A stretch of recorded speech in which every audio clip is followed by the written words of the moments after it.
আমার সুপ্রিয় ছাত্রছাত্রীবৃন্দ, আশা করি সকলেই ভালো আছে। এখন আমি তোমাদের যে ক্লাসটি নেব সেটা হচ্ছে measures of central tendency lecture number 15। Measures of central tendency lecture number 15। তো লেকচার নাম্বার 14তে আমি তোমাদের একটা অঙ্ক করে দেখাই দিয়েছিলাম। আজকে আমি লেকচার নাম্বার 15তে তোমাদের কোনো ছবি দেই নাই গ্রুপে। আমি আজকে তোমাদের মোড নিয়ে আরও কিছু বিষয় আলোচনা করব। তো চলে যাচ্ছি আমি প্রবলেমে।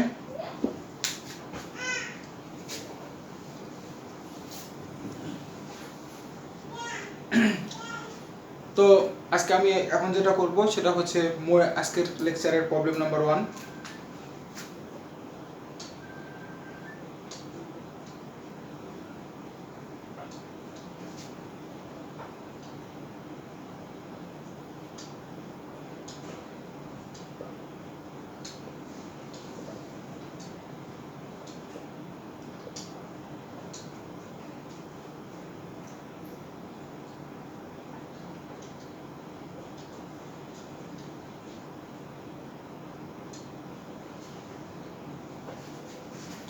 আমরা দেখতে পাচ্ছি ক্লাস 10 থেকে 20, 20 থেকে 30, 30 থেকে 40, 40 থেকে 50, 50 থেকে 60। আর ফ্রিকোয়েন্সি দেখতে পাচ্ছি 25, 30, 40, 28, 15। তো আমরা এখান থেকে এখন মোড নির্ণয় করব।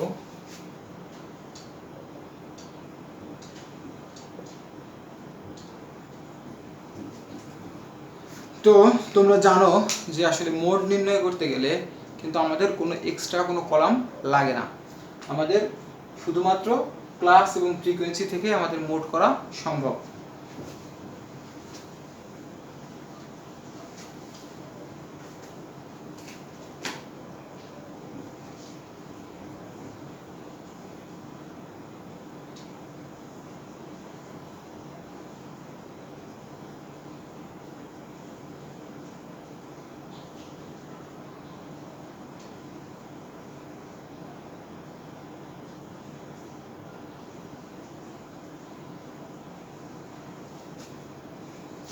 Table for calculation. এর মান কত হচ্ছে 25, 15, 40, 80 আর 30, 110, 20, 130, 138।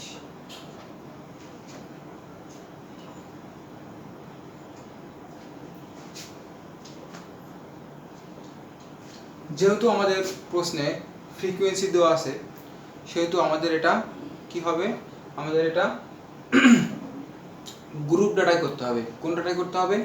গ্রুপ ডাটায়। Calculation of mode. We know mode সমান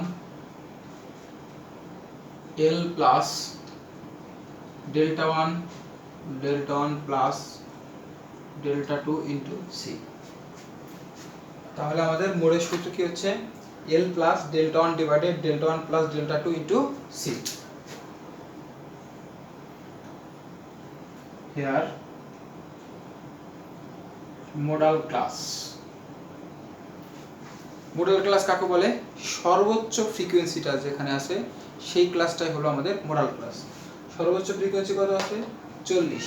তাহলে 40 এর ক্লাসটাই হলো আমাদের মোডাল ক্লাস। তাহলে এটাই হচ্ছে আমাদের মোডাল ক্লাস। মোডাল ক্লাস কত হচ্ছে? 30 থেকে 40। এল এর মান কত হচ্ছে? 30। এবার ডেল্টা 1 ডেল্টা 2 সি। এবার আমি বলছি ডেল্টা 1 এবং ডেল্টা 2 সব সময় একসাথে লিখতে। ডেল্টা 1 এবং ডেল্টা 2 সবসময় কি বলছি? একসাথে লিখতে। আমি ডেল্টা 1 এবং ডেল্টা 2 একসাথে লিখলাম। এবার হচ্ছে হাইয়েস্ট ফ্রিকোয়েন্সি বসাইতে হবে। হাইয়েস্ট ফ্রিকোয়েন্সি এই যে হাইয়েস্ট ফ্রিকোয়েন্সি কত আছে? 40 মাইনাস। এইবার দেখো ডেল্টা 1 ডেল্টা 2 আমি একসাথে লিখছি, হাইয়েস্ট ফ্রিকোয়েন্সিটি 40। এবার আমি বলছিলাম 1 বের করার সময় হচ্ছে প্রি ফ্রিকোয়েন্সি বাদ দিতে হয়। কি করতে হয়? প্রি ফ্রিকোয়েন্সি বাদ দিতে হয়। প্রি মানে কি? পূর্ববর্তী। তাহলে 40 এর পূর্ববর্তী কত? 30। আর 2 বের করার জন্য হচ্ছে পোস্ট, পরবর্তীটা বাদ দিতে হয়। পরবর্তীটা কত আছে? 28। 40 থেকে 30 বাদ গেলে 10, 40 থেকে 28 বাদ গেলে 12। সি 30 থেকে 40 এর ব্যবধানটা হচ্ছে সি। 30 থেকে 40-এর ব্যবধান কত হচ্ছে 5। তাহলে এবার মান বসাই, 30 প্লাস 10, 10 প্লাস 12 ইন্টু 30 থেকে 40-এর ব্যবধান হচ্ছে 10। আচ্ছা, তাহলে এখন হচ্ছে 10। আমাদের মোডাল ক্লাস হচ্ছে 30 থেকে 40, এল এর মান হচ্ছে ছোটটা কত 30, আর ডেল্টা 1 এবং ডেল্টা 2 একটা বেরিয়েছে 10, একটা বেরিয়েছে 12, আর 30 থেকে 40-এর ব্যবধান হচ্ছে 10, তাহলে সির মান হচ্ছে 10। 30 প্লাস 10/22/10। এবারে ক্যালকুলেশন করব।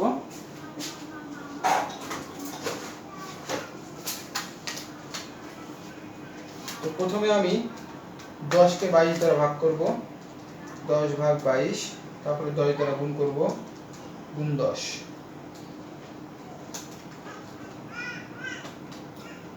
30 প্লাস 4.54 যোগ হলো 30,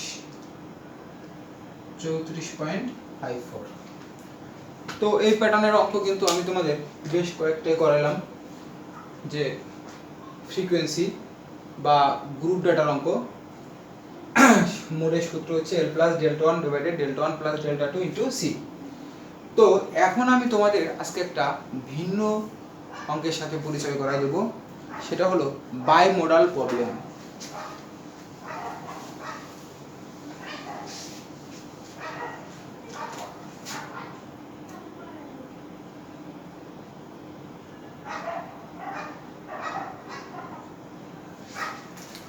বাই মোডাল প্রবলেম, যেটাকে বাংলায় বলে দ্বিমোড সমস্যা।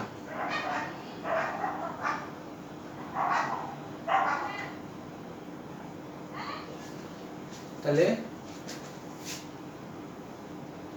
এই বাই মোডাল প্রবলেম জিনিসটা বলতে আমরা কি বুঝি? দেখো, আমি এ পর্যন্ত তোমাদের যতগুলো অঙ্ক করে দিছি সবগুলোরই কিন্তু এই হাইয়েস্ট ফ্রিকোয়েন্সিটা মাঝখানের দিকে ছিল, হাইয়েস্ট ফ্রিকোয়েন্সিটা মাঝখানের দিকে ছিল। অর্থাৎ এই হাইয়েস্ট ফ্রিকোয়েন্সির থেকে পিছনে এবং সামনে দুই জায়গায়, মানে উপরে এবং নিচে দুই জায়গায় কিন্তু বাদ দেওয়ার মতো কিছু ছিল। কিন্তু তুমি কি কখনো মনে মনে ভেবে দেখছো যে আজকে যদি 25-এর জায়গায় 40 থাকতো আর 40-এর জায়গায় 25 থাকতো, তাহলে কি করতাম? আজকে যদি সর্বোচ্চ ফ্রিকোয়েন্সি কত 40, এটা যদি সবচেয়ে উপরে থাকতো আর এই 25টা যদি 40-এর জায়গায় থাকতো, এখন আমি অঙ্ক করতাম কিভাবে? তো ফ্রিকোয়েন্সি আছে, এজন্য আমি স্বভাবতই আগে মোডের এই সূত্রটা ফেলতাম। তো এই সূত্রটা আমি ঠিকই ফেলতে পারতাম, কিন্তু হেয়ারে যে আমি যে লিখতাম মোডাল প্লাস 10 থেকে 20, কারণ 40 সর্বোচ্চ মান, এটা আমি 10 থেকে 20 লিখতেই পারি। এরপরে যখন আমি এল লিখতাম 10, ডেল্টা 1 ডেল্টা 2 সি, সির মান 10। এবার ডেল্টা 1 কত, 1 এবং 2 দুটো বের করার জন্য আমি প্রথমে 40 লিখতাম, কিন্তু 1 বের করার জন্য কিন্তু দেখো সর্বোচ্চ ফ্রিকোয়েন্সি কত 40, 40-এর পিছনের থেকে কিন্তু আমি কিছু বাদ দিতে পারতেছি না। 40-এর পিছনে কি আমি বা কিছু বাদ দিতে পারতেছি? 40-এর পিছনে আমি কিছু বাদ দিতে পারতেছি না, কিন্তু আমি 2 বের করতে পারতেছি। 40-এর পরে কত আছে 30, তাহলে ডেল্টা 2-র মান 10 বেরোচ্ছে, ডেল্টা 2-র মান কিন্তু 10 বেরোচ্ছে, কিন্তু 1 এর মান বের করা যাচ্ছে না, 1 এর মান বের করা যাচ্ছে না, এটা সমস্যা। তার মানে হাইয়েস্ট ফ্রিকোয়েন্সি যদি সর্বপ্রথমে থাকে, তাহলে কিন্তু ডেল্টা 1 এর মান বের করা যায় না। আর ডেল্টা 1 এর মান বের করা যায় না, তার মানে হাইয়েস্ট ফ্রিকোয়েন্সিটা যদি সবচেয়ে শুরুতে থাকে, তাহলে এই সূত্রটা ব্যবহার করা যাবে না, মানে ডেল্টার সূত্র ব্যবহার করা যাবে না। L plus delta 1 divided delta 1 plus delta 2 into c, এই সূত্র ব্যবহার করা যাবে না। এখন ধরো এই 15টা এখানে দিলাম, 40টা এখানে দিলাম, তাহলে এখন কি হচ্ছে? এখন আমাদের কি সমস্যা তৈরি হলো?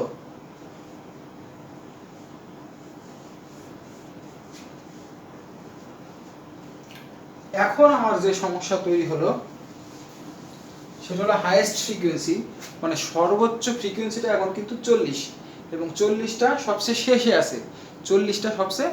আছে, 15 শুরুতে আছে আর 40টা সবচেয়ে শেষে আছে। আমাদের টার্গেট হচ্ছে সবচেয়ে বড় মান। আমাদের টার্গেট কি? আমাদের টার্গেট হলো সবচেয়ে বড় মানটা কোথায় আছে।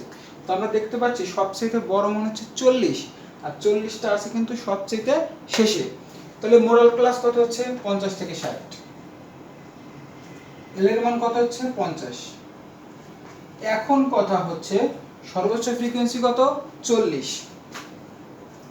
এইবার কিন্তু তুমি ডেল্টা 1 বের করতে পারতেছো।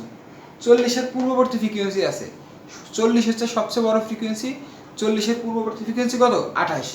তাহলে 40 থেকে 28 বাদ দাও, তাহলে হয় কত? 12। আর 40 এর পরবর্তী ফ্রিকোয়েন্সি কত? 40 এর কিন্তু পরবর্তী ফ্রিকোয়েন্সি নাই। তার মানে 40 এর কিন্তু এখানে এটা বের করা যাচ্ছে না, তার মানে ডেল্টা 2 বের করা যাচ্ছে না। তাইলে ডেল্টা 2 যখন আমি বের করতে পারতেছি না, তাহলে আমার এই সূত্রটা ব্যবহার করা যাচ্ছে না। কারণ আমার L plus delta 1 divided delta 1 plus delta 2 into c, এই পুরো জিনিসটাই আমার লাগবে।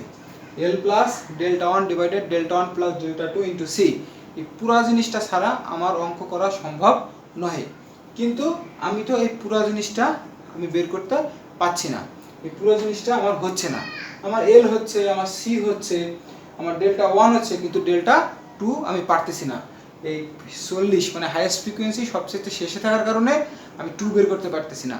এর আগেরটায় হাইয়েস্ট ফ্রিকোয়েন্সি সবচেয়ে শুরুতে থাকার কারণে আমি 2 বের করতে পারছিলাম, কিন্তু 1 বের করতে পারছিলাম না। আর এখন কি হচ্ছে? এখন শেষে থাকার কারণে আমি 1 বের করতে পারতেছি, কিন্তু 2 বের করতে পারতেছি না, কারণ 40 এর পরে কোনো ফ্রিকোয়েন্সি নাই। তার মানে এই সবচেয়ে শুরুতে থাকলেও এই সূত্র দিয়ে হচ্ছে না, এবং সবচেয়ে শেষে থাকলেও এই সূত্র দিয়ে হচ্ছে না। এখন যাব আমরা আর একটা সমস্যায়। ধরো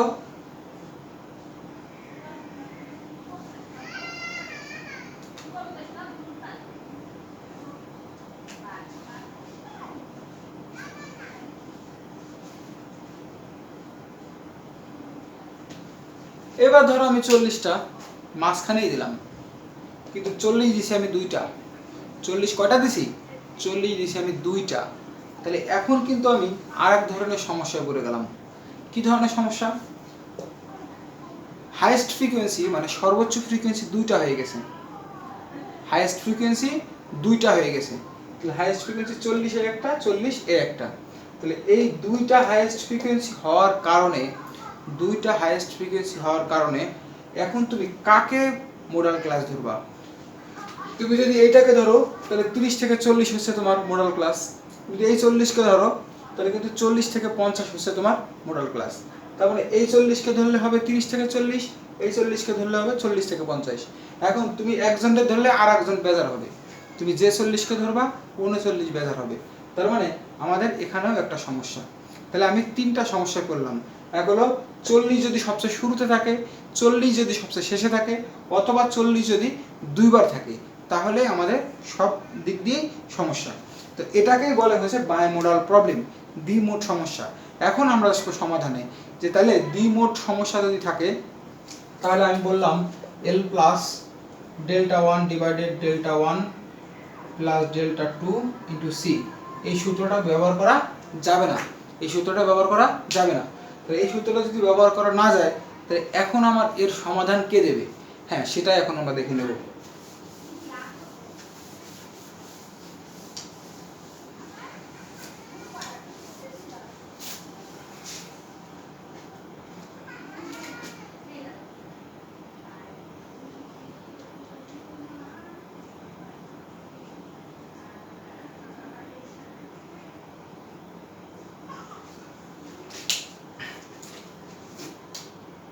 প্রশ্নের মধ্যে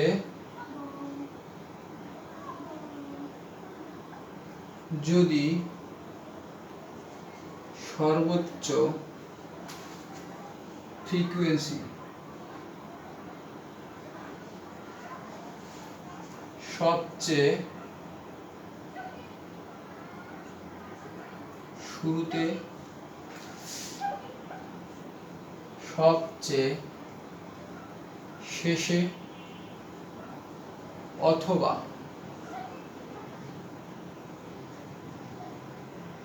দুইবার থাকে, তাহলে ডেল্টা এর সূত্রের মাধ্যমে মোট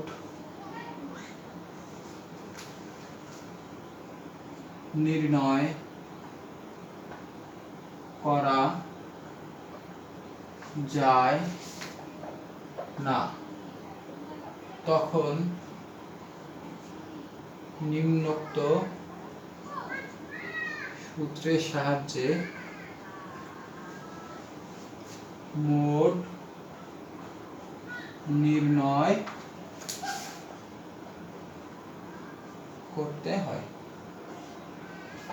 তাহলে কি বললাম, প্রশ্নের মধ্যে যদি সর্বোচ্চ ফ্রিকোয়েন্সি সবচেয়ে শুরুতে, সবচেয়ে শেষে অথবা দুইবার, সবচেয়ে শুরুতে থাকে, সবচেয়ে শেষে থাকে অথবা দুইবার থাকে, তাহলে ডেল্টা এর সূত্রের মাধ্যমে মোড নির্ণয় করা যায় না, তখন নিম্নোক্ত সূত্রের সাহায্যে মোড নির্ণয় করতে হয়। কোন সূত্রের সাহায্যে? মোড সমান 3 মিডিয়ান মাইনাস 2 মিন। এই সূত্রটা ভালো করে খেয়াল করে রাখবে যে প্রশ্নের মধ্যে সর্বোচ্চ ফ্রিকোয়েন্সি যদি সবচেয়ে শুরুতে, সবচেয়ে শেষে অথবা দুইবার থাকে, তখন সেই ডেল্টা মানে L plus delta 1 plus divided delta 1 plus delta 20 c এই সূত্রের মাধ্যমে মোড নির্ণয় করা যাবে না, তখন নিম্নোক্ত সূত্রের সাহায্যে মোড নির্ণয় করতে হবে। তখন মোডের সূত্র কি হবে? মোড সমান 3 মিডিয়ান মাইনাস 2 মিন। মোড সমান 3 মিডিয়ান মাইনাস 2 মিন। তো ঠিক আছে, এই আলোচনাটা খুব সুন্দর করে দেখো, ভিডিওটা প্রয়োজনে একবারে জায়গায় দুইবার দেখো, খুব সুন্দর করে এটা শেখো যে সর্বোচ্চ ফ্রিকোয়েন্সি যদি সবচেয়ে শুরুতে, সবচেয়ে শেষে অথবা দুইবার থাকে, তাহলে ডেল্টা সূত্র দিয়ে মোড নির্ণয় করা যাবে না, তখন এই সূত্রটা মোড নির্ণয় করতে হবে। মোড সমান 3 মিডিয়ান মাইনাস 2 মিন এই সূত্র দিয়ে করতে হবে। আর এই অঙ্ক নিয়ে আমরা নেক্সট ক্লাসে হাজির হব। ধন্যবাদ সবাইকে।